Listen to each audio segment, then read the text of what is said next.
There are parts of the Netherlands that, in law, it must take a 1 in 10,000 year weather event to flood.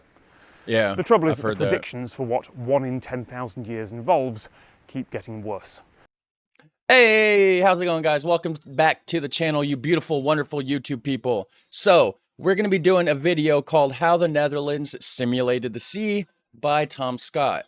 If you don't know who Tom Scott is, you've probably been living under a rock. The dude is absolutely famous. He's almost like a celebrity at this point. And I reacted to one of his videos before, and it was like a float up McDonald's. Like, so they have a drive-through window on like a river or a canal or something, right? Well, it was a couple years ago, early days of my channel, and it was more of like a watch party. I didn't really bring anything to the video, right? So it wasn't like a really good reaction. Well, anyways, Tom Scott personally emailed me and was like, hey, that wasn't a true reaction video, this and that. Because I ended up getting like a copyright claim over it. So we're back at it. We're reacting to another Tom Scott video, and it'll be an actual reaction. No watch party here. And if you're watching this, Tom Scott, shout out to you, man. I really, really, really enjoy your channel, and you guys need to go check out his channel. Hit like. The links to the original video will certainly be in the comment section down below. Make sure you go over there and hit like on the original video. It's only fair. And we're going to go ahead and jump into this, and hopefully Tom doesn't claim this video again. So anyways, we're going to find out how the Netherlands simulated the sea. It's like the waterloopbos. Waterloopbos, something like that. I don't know how to pronounce it. But anyways, it's like a miniature model. Like they were trying to make the Delta Works, right? And it was before computers and stuff like that, before simulations. So they ended up making like a miniature scale model to simulate, or not to simulate, but to just see in real life, you know, how does the water interact and stuff like that. I seen it mentioned in another one of my videos, and I wanted to check it out. And then when I searched the waterloopbos, probably butchering that, I'm sorry to the Dutchies out there. This is the first video popped up. Also, one of the viewers recommended me to check this one out too, so I'm gonna go ahead and check it out. There's an old saying, God may have made the world, but the Dutch made the Netherlands. Yep, yep, I've heard that saying for sure. This is the Maasland Barrier, and it's one part of the Delta Works, a set of megastructures that hold back the ocean when high seas threaten to flood this country. This is one of the world's largest movable structures, a pair of 210-metre-long gates designed to seal off the main shipping route to Rotterdam port and hold back storm surges. I've actually done reactions to the Delta Works. You guys should definitely check that out. If I remember, I'll put a link up there. Depending on whose measurements you believe, somewhere between a fifth and a third of the Netherlands sits below sea level. Yeah. A lot of that reclaimed from the ocean over Yep. years through managing marshland and moving earth and pumping water. There are areas of the Netherlands described as former islands. And these gates are part of the enormous system that Dutch engineers built to keep this country dry. Yeah, former islands. There's a city called Urk. Let me pull this up. Now, Urk was an island, right? And now it's part of a polder, or it's part of something. And yeah, it used to be a straight up island, and it's part of, okay, whatever this polder's called here. And I guess it was pretty closed off from most of the Dutch lands, most of the Netherlands, until it became a polder. And you can actually see, like, if you go on Google Earth, you can actually see like how raised it is. Like it's almost like a giant hilltop where Urk sits. Yeah, very, very cool. Okay, it's in the Flevoland province. Is that Flevoland? I thought Flevoland was these two. So I guess this is part of Flevoland province. But anyways, yeah, very interesting place. I should actually do a video on Urk at some point. I'll put that on my mental to-do list. And a couple of hours northeast of here is where they learned to do it. This is just one part of the 10 square kilometers of waterloopbos. And it was Waterloopbos. Okay. Okay. I keep forgetting W's are kind of pronounced like V's. I wonder what that translates to right there. Let me actually pull out my Google Translate here on my phone. I got the you know, the visual translation thing going on here. Let me translate this, even though you guys know what it says. But for my American viewers, non-Dutch speaking viewers, maybe they're curious. It says access from sunrise to sunset, free walking on roads and paths, dogs provided they are on a leash are allowed, cyclists on paved cycle paths and roads. And there at the bottom, it says, by the way, access is prohibited. Okay, so you can't just go up inside of it. Okay. And then article number 461 WVS. It was built when the only way to simulate water was to use water. It's now a national monument, and nature is taking back these structures, these experiments. Why are they letting nature take it back?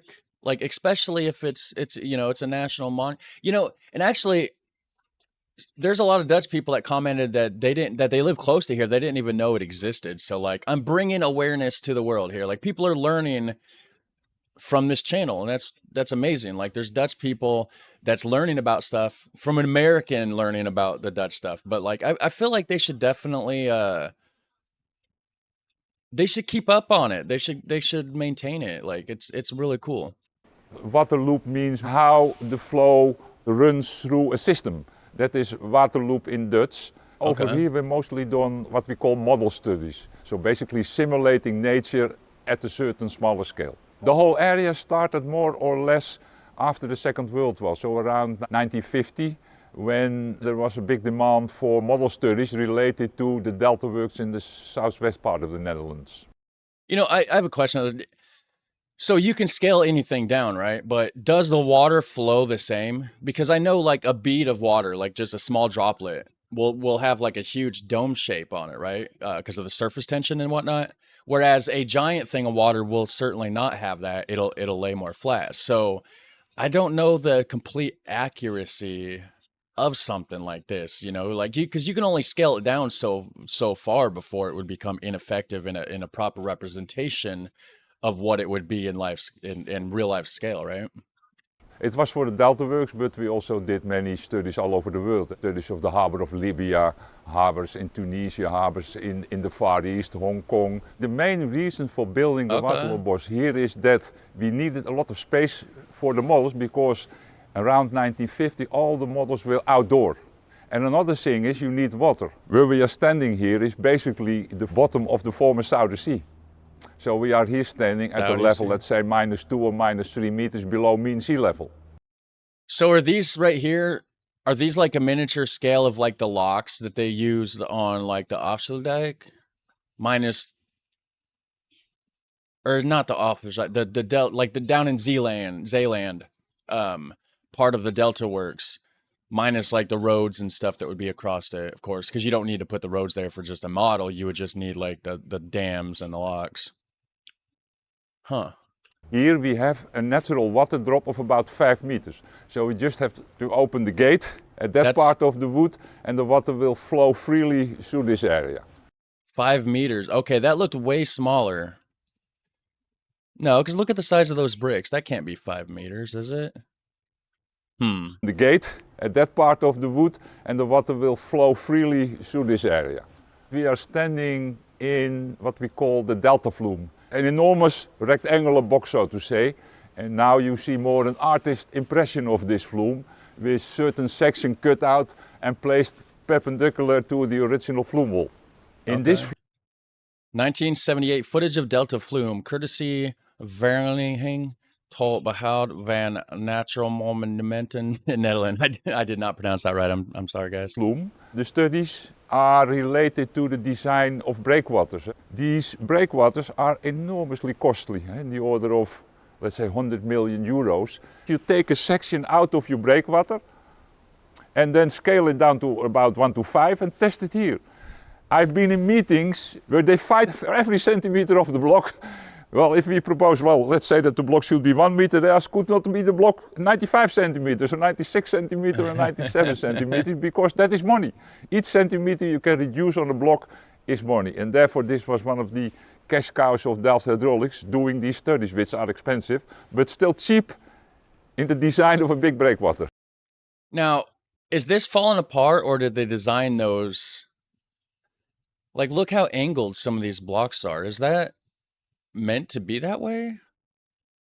Or is it just falling apart over time? If you know anything about it, let me know. At the moment, the waterloopbos is a kind of tourist attraction. The upcoming of the Waterloopbos. computer, that's one of the main reasons that this area was left around 2000. We do excursions for tourists to see how we operated the old outdoor models, and this flume is handed over to the Natural Monument Organization about 2 years ago. So although we left the territory in 2000, this flume was still operational for about 50 years because you cannot easily replace this flume to another place. Yeah, right. The Water Act, part of Dutch law.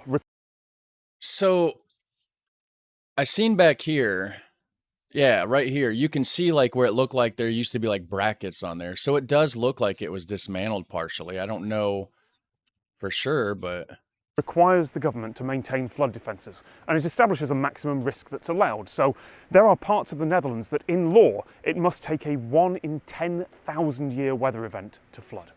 yeah. The trouble is I've that heard the predictions for what 1 in 10,000 years involves keep getting worse. Since they were completed in 1997, the gates of the Maasland barrier have only been closed in defence twice, but that's going to become more common in future. Only closed twice, but it's supposed to be 1 in 1,000 year kind of situation. So yeah, the weather, I know everybody's going to hate me for saying this, but climate change, okay guys, climate change. Flood defences that were researched here were designed to protect the cities and towns that people already lived in, but with those defences in place, people kept building, and the consequences of failure keep growing. The Dutch are going to have to keep making the Netherlands for a long time yet. Yeah, they are. Go check out Tom Scott's channel for sure. And if you're watching this, Tom Scott, let me know. Did I do a better reaction than I did on the last one? Please don't claim this video, man. Anyways, like I said, guys, I highly suggest you go check out his channel. He does amazing stuff. I actually heard, I didn't watch this video, but I heard that he's quitting YouTube. He's going to retire from it or something like that. At some point, I will watch that video. And but yeah, you guys have a super fun, awesome day, and I will catch you in the next one. Take care. Bye.